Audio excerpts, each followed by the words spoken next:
నా ఆత్మీయ సార్వత్రిక సంగమా, ప్రభు అయిన యేసుక్రీస్తు వారి ఉన్నత నామంలో వందనాలు చెల్లిస్తూ ఉన్నాను. తండ్రికి మన పట్ల ఉన్న కృప, కరుణా వాత్సల్యతకై ఎంతైనా స్తుతింపబద్దులం. ఈరోజు దినవాక్యంలోని శ్రేష్టమైన జీవపు మాటలు గమనిద్దాం.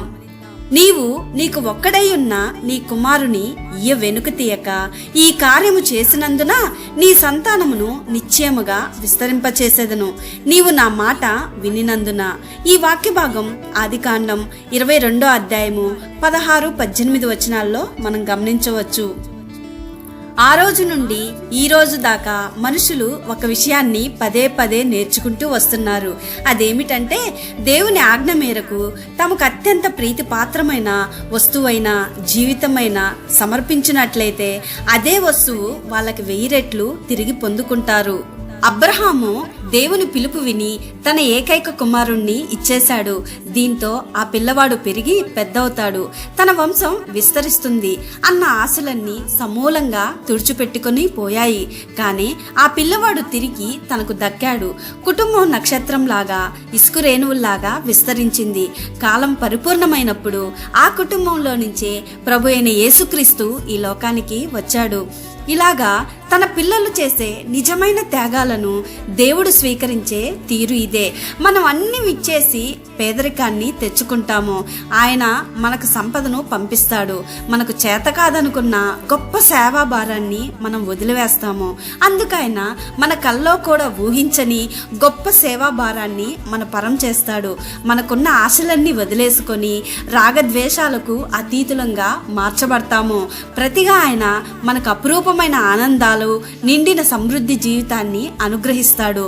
ఇవన్నీ కాక మనకి కిరీటంగా క్రీస్తు మనతో ఎల్లప్పుడూ ఉన్నాడు. అబ్రహాము చేసినట్టు ఆ సంపూర్ణమైన త్యాగం మనం చేయలేకపోతే క్రీస్తులో మనకి దొరికే సమృద్ధి జీవితాన్ని ఎన్నటికీ రుచి చూడలేం. క్రీస్తు జీవిత చరిత్రకు ఈలోకపరంగా మూలపురుషుడైన అబ్రహాము దీనంతటిని తన ఒక్కగానొక్క కుమారుణ్ణి వదులుకోవడం ద్వారా ప్రారంభించాడు. పరలోకపు తండ్రి కూడా ఇదే విధంగా తనకున్న ఏకైక కుమారుణ్ణి త్యాగం చేశాడు కదా. ఈ విధంగా కాక మరి ఏ విధంగా మనం ఆ కుటుంబానికి వారసులం కాలేము. మనకు అతి ప్రియమైన వాటన్నింటినీ దేవునికి ఇచ్చివేయడం ద్వారా తప్ప ఆ కుటుంబంలో సభ్యులుగా మనకి అన్ని సౌకర్యాలు, హక్కులు సమకూరవు. దేవుడు మన నుంచి ఏదన్నా అడిగాడంటే సాధారణంగా అది మనకు చాలా ఇష్టమైనది, వదులుకోవడానికి బాధ కలిగించేదై ఉంటుంది. అయితే తిరిగి మనలో జీవం నిండాలంటే, పరలోకానికి ఆరోహణమయ్యే కొండకు చేరాలంటే మనం తప్పనిసరిగా గెచ్చమనే తోట సిలువ సమాధి మార్గంలో గుండా ప్రయాణించాల్సి ఉంటుంది. ఓ విశ్వాసి, అబ్రహాము అనుభవం ఆయనకొక్కడికే పరిమితమని అనుకోవద్దు. అలా మరెన్నడూ ఎక్కడా జరగదని అనుకోవద్దు. ఎంత కష్టమైన, నిష్ఠూరమైన దేవునికి లోబడ్డానికి సిద్ధపడిన ఆత్మలన్నింటితో ఆయన వ్యవహరించే పద్ధతికి ఇది ఒక మచ్చుతనక మాత్రమే. నువ్వు ఓపికతో సహించి కనిపెట్టిన తర్వాత వాగ్దాన ఫలం నీకు దక్కుతుంది. త్యాగానికి బదులుగా లోకాతీతమైన ఆశీర్వాదాలు నీకు దొరుకుతాయి.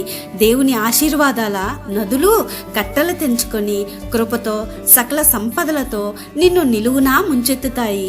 దారి కనిపించని పొగమంచు మూసి ఉన్నప్పటికీ ధైర్యంగా దేవుని పక్షాన ముందుకు అడుగు వేసే వారి కోసం దేవుడు చేయని సహాయం అంటూ ఏమీ లేదు కదా.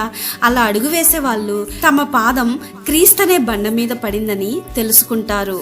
దేవుడు ఈ దినవాక్యమును మిమ్మును దీవించి ఆశీర్వదించునుగాక. ఆమెన్.